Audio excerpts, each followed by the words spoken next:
يا لهوي يا جماعه اللي حصل، ما كنتش اتخيل ان يحصل كده ابدا. ازاي واقفه بس كده في كده يا المطبخ رب؟ عادي وبعمل لابن جوزي اللانش بوكس بتاعه، واسمع جوزي بيقول عليا دي معفنه ومقشفه ووشها كله حبوب وبثور وعندها كده خطوط تعبيريه باينه قوي وخطوط في القوره. لا لا لا كمان سودا وكوته وحق الهباب وعامله زي عصايه الفرن.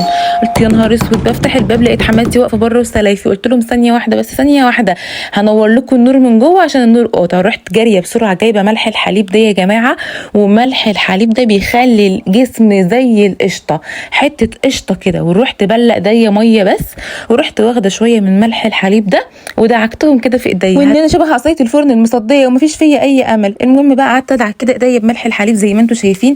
يا خراشي يا جماعه، انتوا بصوا بتبلوا ايديكم ميه وبتحطوا ملح الحليب كده على ايديكم وعلى صوابعكم. بصوا شايفين الحتت دي اللي بيبقى فيها غمقان دايما؟ بصوا الفرق. ايه ده ايه ده يا جماعه؟ ايه ده؟ انا انبهرت.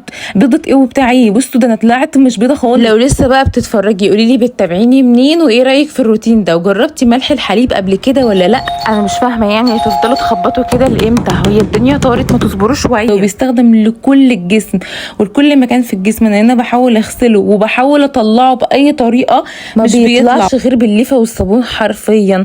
بذمتكم يا جماعه بقى شكلي ده شبه العفاريت ووشي مليان بثور ومليان حبوب. المهم يعني ما علينا. قلت اما اشيل طقم السنان اللي انا مركباه عشان خاطر جوزي وابن جوزي، ورحت كمان شايله الرموش وطلعت برموشي. على فكره ما كانتش عايزه تطلع ابدا، مش عارفه ايه ده. انا غلطانه ان انا بقعد في البيت برموش وبقعد بمكياج. رحت شايله الروج ده اول حاجه عشان اعرف بس كده ايه استخدم المنتجات بتاعتي. وجبت بقى الصابونه بتاعه الفحم. الصابونه دي بقى يا جماعه بتعمل ايه؟ بتشيل البثور والرؤوس السوداء وبتنظف البشره تماما زي ما انتم شايفين. شالت المكياج من وشي بطريقه غريبه جدا في ثانيه. وبصوا كلها فحم، حتت فحم نازله منها. معلش الصابونه متهانه شويه عشان انا بستخدمها كل يوم. دي صابونه الفحم من دكتور رشيد. شايفين؟ بصوا بدعك بيها. بصوا ايديا، ركزوا في ايديا وفي الصابونه تلاقوها خلصانه اصلا. ركزوا كده في ايديا يا خراشي على الصابونه وعلى جمالها. دي صابونه الفحم، وهوريكم بقى نتيجه صابونه الفحم. دعكوا كويس البثور والرؤوس السوداء واي مكان عندكم فيه بثور، وتنفع للجسم كمان على فكره. ودقنك بقى كويس قوي. المهم بقى نضفت وشي. وبصوا يا جماعه ايه ده؟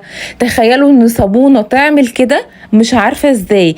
المهم بقى قلت استخدم حاجه بقى تشد بشرتي وكمان تشد التجاعيد وتعالج الخطوط التعبيريه وتخلي بشرتي فيها نضاره ومترطبه، وكمان فيها فيتامين اي، وهي صابونه اللبان الذكر. صابونه اللبان الذكر دي بقى فظيعه عظيمه. فوائد لبان الذكر مش محتاجه اقول لكم عليها. لو لسه بتتفرجي على الفيديو لحد دلوقتي قولي لي بتتابعيني منين وايه رايك في الروتين بتاعي وايه اكتر صابونه عجبتك لحد دلوقتي. المهم بقى مسكت وشي كده وقعدت اغسله كويس قوي قوي قوي. لازم تتكي كويس جدا على الاماكن اللي بيبقى فيها خطوط تعبيريه او علامه اللي هي في النص دي وخطوط القوره.